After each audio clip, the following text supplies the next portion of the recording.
नमस्कार, मैं रघुनाथ प्रसाद आज चर्चा कर रहा हूँ 2 मार्च 2023 को honourable supreme court of India के द्वारा दिए गए एक ऐतिहासिक जजमेंट की। ये जजमेंट है भारत के मुख्य निर्वाचन आयुक्त और निर्वाचन आयुक्त की नियुक्ति से संबंधित। बहुत दिनों से ये बात लोगों में चर्चा में जरूर थी कि भारत निर्वाचन आयोग के मुख्य निर्वाचन आयुक्त और निर्वाचन आयुक्त को निश्चित तौर पर लोकतंत्र के सुरक्षा की जिम्मेवारी है और वहाँ निष्पक्षता न केवल होनी चाहिए वरन दिखनी भी चाहिए।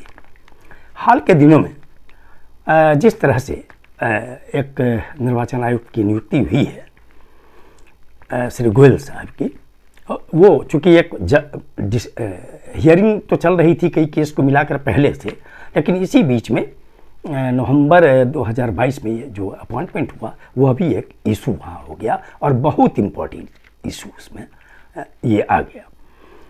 इस हिस्टोरिक जजमेंट के बाद निश्चित तौर पर भारतवासियों को याद आया होगा एक चेहरा, आदरणीय श्री टी.एन. शेषन साहब का।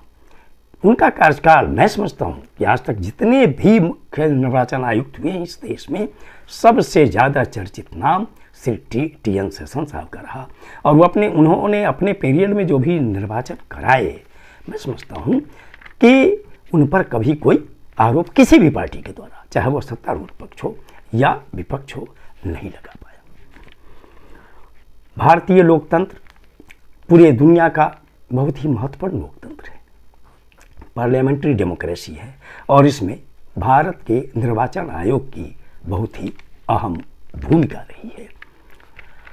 अभी जो हिस्टोरिकल जजमेंट आया है ऑनरेबल सुप्रीम कोर्ट का, उनका जो एक पैरा है जजमेंट का, मैं पहले इसे पढ़ देता हूं और तब उस जजमेंट में क्या किया गया है परिवर्तन वो मैं बतलाऊंगा। उसमें एक जगह लिखा गया है जजमेंट में, the verdict states that a golden thread runs through the proceedings of the Constituent Assembly debates on the provision. All the members were of the clear view that elections must be conducted by an independent commission. It was a radical departure from the regime prevailing under the Government of India Act 1935. इसका special तौर पर जिक्र किया गया है और अभी जो ऑनरेबल सुप्रीम कोर्ट ने जजमेंट दिया है, निश्चित तौर पर ये आने वाले दिनों में मील का पत्थर साबित होगा अपने भारत के निर्वाचन आयोग के लिए। अभी जो आदेश आया उसमें स्पष्ट कहा गया कि अब उस तरह से नियुक्ति नहीं होगी जिस तरह से अभी तक होती रही है कि लॉ डिपार्टमेंट नाम सेलेक्ट करता है और फिर उसमें सॉर्टिंग होती है और फिर माननीय प्रधानमंत्री जी के अनुशंसा के बाद वो भेजी जाती है महामहिम राष्ट्रपति के पास और वहाँ से स्वीकृति के बाद उनकी नियुक्ति होती है। अब प्रक्रिया होगी कि एक हाई पावर कमेटी होगी जिसमें माननीय प्रधानमंत्री होंगे, माननीय नेता प्रतिपक्ष होंगे लोकसभा के।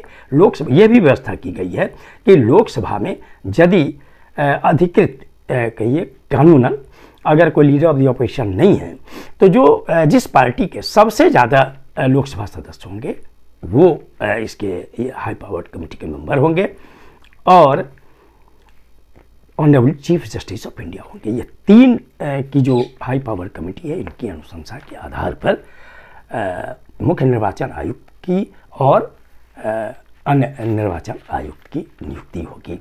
ये एक बहुत ही हिस्टोरिकल स्टेप है और ये प्रक्रिया तब तक चलेगी जब तक कि संसद पुनः कोई दूसरी व्यवस्था नहीं करती है। ये भारतीय लोकतंत्र के लिए बहुत ही अच्छी चीज़ है और लोगों में एक विश्वास जगेगा कि भारत निर्वाचन आयोग पूर्णतः निष्पक्ष होकर, चाहे वो लोकसभा का चुनाव हो या किसी राज्य के विधानसभा चुनाव हो, वो निष्पक्षता के तौर पे कंडक्ट करेंगे। ये वीडियो आपको अच्छा लगा हो तो निश्चित तौर पर लाइक करें, शेयर करें अब तक मेरे चैनल को आपने सब्सक्राइब नहीं किया तो सब्सक्राइब करें, बेल आइकन को अवश्य टच करें ताकि मेरे हर आने वाले वीडियो का नोटिफिकेशन आपको तुरंत मिल जाए। आप सभी लोगों के लिए शुभकामनाएं। धन्यवाद। जय हिंद।